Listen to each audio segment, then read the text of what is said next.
Hundreds of people have spent the night outdoors in the Spanish town of Lorca after the country's worst earthquake in 50 years. At least 8 people, including a 13-year-old child, are known to have died. 2 tremors, the largest measuring 5.2 in magnitude, hit the town just 2 hours apart. Our correspondent, Sarah Rainsford, is there now. Sarah.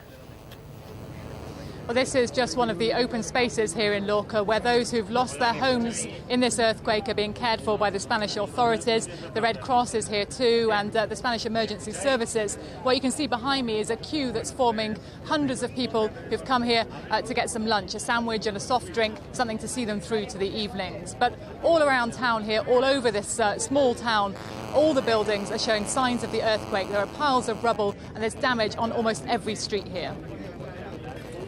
Searching for anything they can salvage. The residents of Lorca have been picking through the wreckage of their homes. All this, the result of the most powerful earthquake to hit Spain in decades. On the edge of their own town, thousands are now living as refugees, camped out here because their homes are not safe to return to. They sit surrounded by the few belongings they've managed to save from the rubble. Huge crowds spent a nervous night sleeping out in the open. Many are still clearly traumatised by what's happened here. We are very scared because our house didn't collapse, but it is very damaged. All the village has fallen, everything. All the buildings have been affected.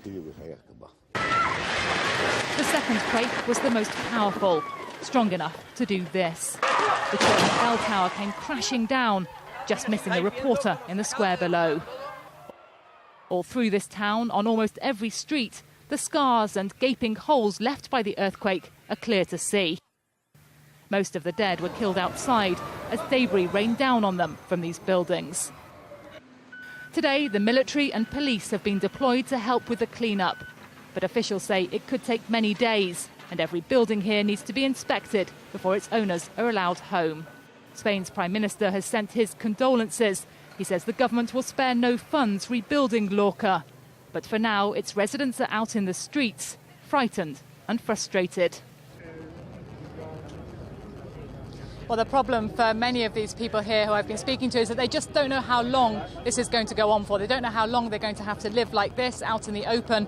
Many of them don't even have tents to sleep in. They've been sleeping on the streets and on the pavements here, wherever they can lie down, surrounded by their belongings and with what help the Spanish authorities are able to give them. But it is extremely difficult for people here, and they're hoping that they won't have to spend too long out on the streets. But there's no deadline, there's no timetable as yet about when they can return home. Sarah Rainsford in southern Spain. Thank you very much. A 15-year-old boy has been stabbed to death in South London.